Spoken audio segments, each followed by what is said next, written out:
Federal law allows citizens to reproduce, distribute, or exhibit portions of copyrighted motion pictures, videotapes, or video discs under certain circumstances without the authorization of the copyright holder. This is called fair use and is allowed for purposes of criticism, news reporting, teaching, and parody, which doesn't infringe of copyright under 17 U.S.C. 107. Alright, in this video, Joe Namath admits he partied and fooled around with the woman the night before Super Bowl III. Now, the reason why Namath partied and fooled around with a woman before Super Bowl III is because he knew the referees were in his pocket. Super Bowl III was fixed. It was worked like a pro wrestling match. The quarterback of the Baltimore Colts threw the game away. Anyone who played football or did boxing or you're not supposed to fool around with the woman right before the big game or the big match or whatever. NFL is sports entertainment. It is registered as sports entertainment. It is not legit competition. It's bullshit. Joe, do you answer the question about the Super Bowl III? Thinking back on it now, did you make love the night of Super Bowl? You did. The night before. You did. Because that's how you win games. That was your modus operandi. Is that what the Colts forgot? Yeah. The Colts should have banged somebody. You did have sex the night before. I would think you would be so nervous. You know what I mean? Like that would be the night. Although maybe. Out of respect to my then girlfriend who was down there, I never told that story. What do you mean? What do I mean? There was a knock on the door after curfew. Oh. Son of a gun. No kidding. In other words, you were, and it happened to be a lady from New York. How did she know where you were? Did you tell her? I think somebody sent her because when we were there, she started chuckling after a while. She said, "My dad, he'd go crazy if he knew I was here." Oh my goodness! I said, "Why is that?" She said, "Well, he's in Baltimore." Oh. He was from Baltimore. Oh my God. Oh, that's dear. like treason. I figured they tried to mess me up.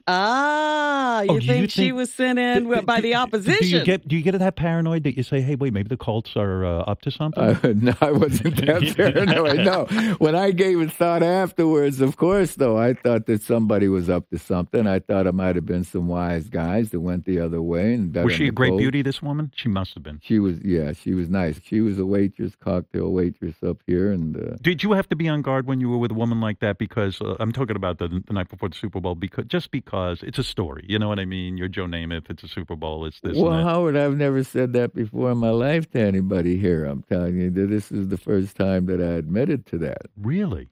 To what? To having sex the night before to the Super Bowl? Yeah. With a cocktail waitress from Baltimore, no less.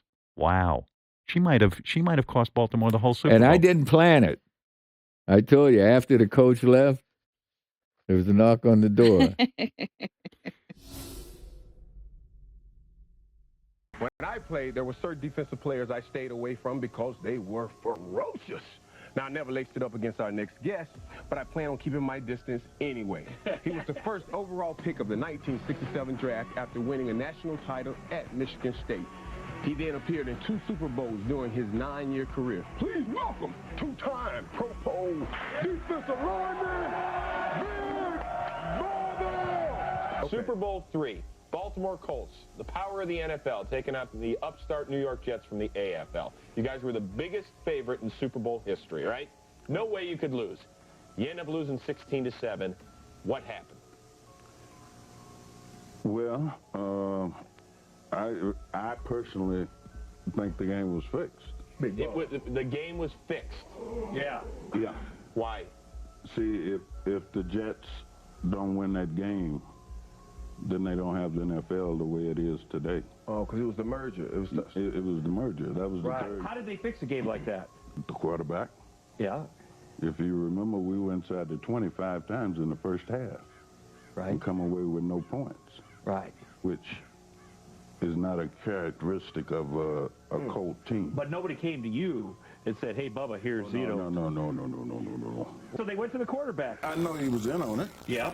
If you go way back and look at all the Super Bowls when it's Super Bowl week, they run every Super Bowl, right? Right. And when you get to 3, when you just happen to be watching it, you'll see Jimmy Orr standing down in the end zone like this. Nobody is within 30 yards of him. He's the primary receiver. Right. And Earl never looked that way. Did this come to you years later, the day of the game? Because this is kind of serious stuff here that you're throwing out on the table. No, this was the day of the game. That you felt that the way. night of the game. I went to what was supposed to be a victory party. And I was sitting there, and this guy was on the dance floor. Celebrating. Yeah. We just lost the biggest game of our life. You know, how many times do you get in that position? Right. And it just pissed me off. You know, and I went up and I grabbed him, and I threw him out on one of those tables, and they asked me to leave. And on the way back to the hotel, I'm in a cab. You know, you can look up, and you see the cab driver looking at you. He said, "Man, don't feel bad. The smart money was on the Jets." I said, "What do you mean?" He said, "It came down high there that put your money on the Jets." So was Earl Morrill driving the cab, too? Okay, that's enough. You are a dirty man. No, the league. Exactly.